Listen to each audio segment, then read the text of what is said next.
Welcome back to Making It, and today we're meeting two of the top minority firms in Southern California. Statistics show that Hispanic entrepreneurs are more likely than any other minority group to set up shop in the lucrative wholesale trade. Luis Farah, president of C&F Foods Incorporated, a wholesaler of legumes all across the country, is an excellent example of this. Luis joined his grandfather's business in the late 1980s. Now, despite the family ties, Luis received no special treatment. He actually started as a salesman. As Luis' entrepreneurial drive became evident, his grandfather and uncle became his mentors. And in 1991, after working in all areas of the business, Luis moved up again, becoming the vice president of sales and marketing. The family-owned operation that started from a small warehouse in 1975 is now a national success. The grower, packager, and distributor of beans, peas, rice, and popcorn is harvesting sizable profits. C&F Foods currently has in excess of 500,000 square feet nationally between all of our locations, and we ship over 350 million pounds of beans a year. We have certain key markets like the Middle East, Central America, which are our big markets, but we reach markets in Africa, which is a fast emerging market for us also, all through Europe, and then a little bit into Asia. So technically, anything that you eat in terms of rice and beans is more than likely our product, whether it's our label or a store brand label that we supply. Luis had the golden touch, and this growth was only possible through his vision. When I first came into the company, into where we are now, is a 360-degree turn. We have brought this company literally from one location to 5 locations and national distribution at all scales, retail, food service, and industrial. That is basically the way I envisioned it when I came on board, but it was so far removed from what my uncle and my grandfather really had in mind. Having a great vision is useless without action, and there is no action without confidence. So how did Luis develop his? From a very supportive family, a wife and kids. It is from an uncle and a grandfather that when you get knocked down, they dust you off, they put you back on your feet and tell you to go after it again. But it also comes from within. I think the personality of the individual who's leading the organization needs to realize that there are going to be dark days and there are going to be light days. So you need to really be able to dust yourself off, pick yourself up, and keep moving forward, because confidence is almost 90% of the battle. The other 10% come from strategic planning and action. One of the successes of our company has been that product differentiation, and that has been through the triple cleaning process, which has allowed us to have a competitive edge in terms of the cleanliness of our products from a complete cycle from food service to retail. Having a complete visible presence on a global scale has really been crucial also. We do trade shows internationally as well as domestically at all levels. Due to heightened pressures from national competitors, Luis had to develop a satellite operation strategy in order to stay in the game. Our strategy really has been one of making sure that we are consistently the best in quality, the best in service, at the most competitive prices. Because of competitive pressures from outside competitors coming into a specific area, putting pressure on us in terms of margins and pricing.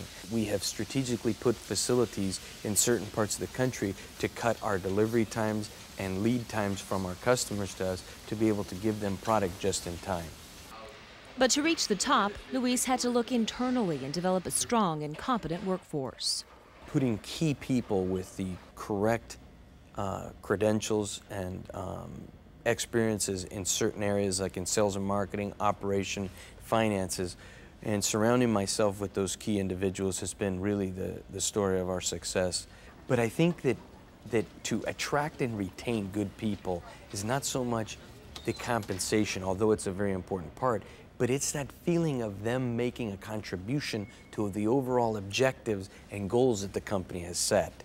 Starting from the bottom, earning his family's trust, and leveraging his relationships rightfully gave him a key position in the company. Well, on a personal level, to reach the top is having a good foundation. My grandfather and my uncle who founded this company really laid down the foundation for me to build the Empire State Building on it. I think probably the most important key of building a good family relationship is understanding your role within the family and within the company. Maintaining that line of respect and earning my latitude has been very key. That has come through the successes and them allowing me, through my hard work, to be able to roll out initiatives and ideas and come through with them. Ultimately, success comes from surrounding yourself with winners. By teaming up with national retailers and food service distributors across the country, that ability to tap into their growth and be able to supply them and roll plants out across the country as they continue to grow has been one key to our growth. But triumph and personal sacrifices run hand in hand. You give and you take. Although I have a very supportive wife and 2 lovely children that support me, there has been a sacrifice put on them to reach the achievement that I've been able to and the success within the company. But when I'm with my family, and this is very key to anybody who's going to be successful, is you're 100% with them. You turn off pagers, cell phones, and everything. You completely disconnect from your other world so they know that they're 100% yours. I like that. Oh, yeah. That's very important. And he's all over the country now. Yeah, it's interesting what he said about the legacy of the family, too, and building on that foundation. Yeah. Well, Luis also opened up C&F Foods' 5th location in North Carolina, and now his vision is focused overseas with plans to open his next plant in Spain. Unstoppable, this guy. Yeah. Up next, studio guest Howard Crisvoy will tell us how strong and clear projection plans are essential strategies to reach the top. When we come back here on Making It, stay with us.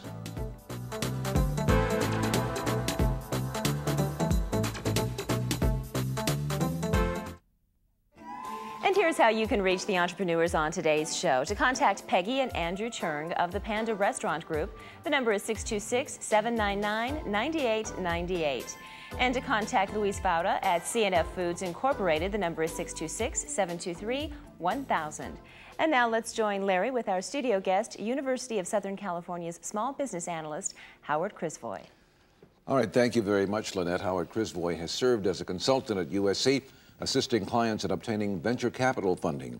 He's also established cooperative alliances with Southern California chambers and minority businesses. He's here to provide us with valuable insights on how to take a business to the very top.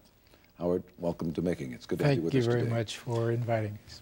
You know, this is something I've often been fascinated about and wondered about. I'm sure other people have too. What distinguishes the top businesses from the rest?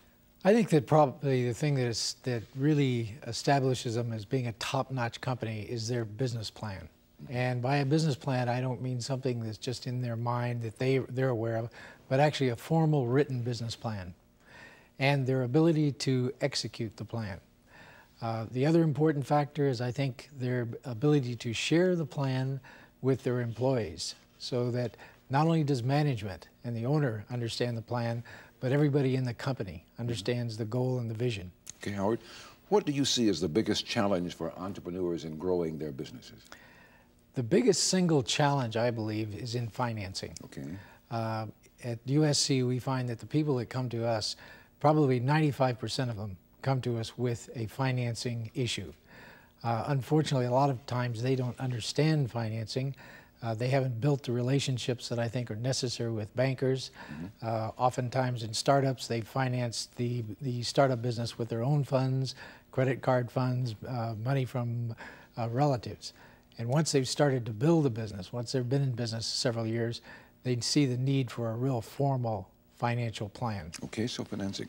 How can working on your business rather than in business bring about measurable results? When we say that people should be working on their business rather than in their business, I think it usually addresses one of the problems that entrepreneurs have, and that is that when they start a business, they're everything. They're the purchasing agent, they're the sales manager, they're the accountant, and they oftentimes have problems in relinquishing some of this control. And I think that the one thing that they have to learn to do is to give authority and responsibility to other people. Okay.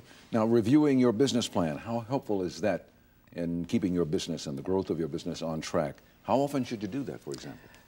For a startup company, I believe that they should review their business plan on a monthly basis. The reason for that is that most startup situations are projections. There are guesses on what's going to happen. Until they're actually starting to function, they're not going to have the real figures. And they need to know if these figures are accurate, and they can adjust them on a monthly basis.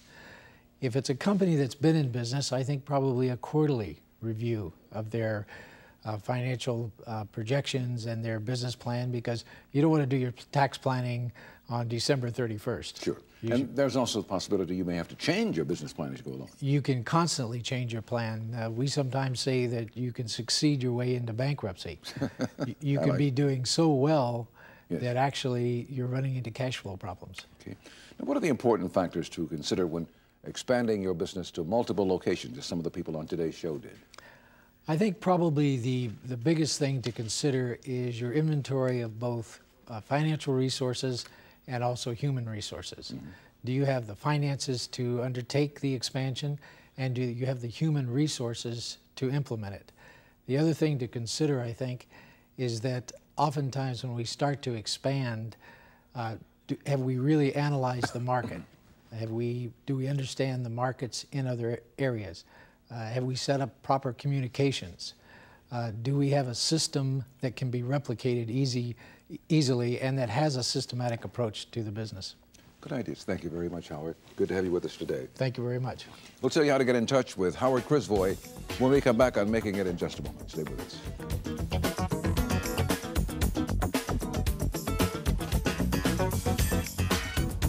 Celebrating the entrepreneurial spirit in America, Making It is being brought to you by Bank of America, embracing ingenuity. Also by American Honda, members of the Hilton family of hotels, and Hewlett-Packard. HP works for you. If you'd like to reach Howard Crisvoy at USC Small Business Development Center, call area code 213-821-2100. And be sure to visit our website at www.makingittv.com. And there you can get additional small business resources and receive a special 13th anniversary offer when you buy your favorite Making It show. Well, that's our show for this week. I'm Lynette Romero. I'm Larry McCormick. Thanks for joining us, and we'll see you next time right here on Making It. Every company has certain vital signs, just as a human body does. You need to keep track of those vital signs. And as long as the vital signs are normal or above plan, then you keep tabs on the company on a daily basis that way.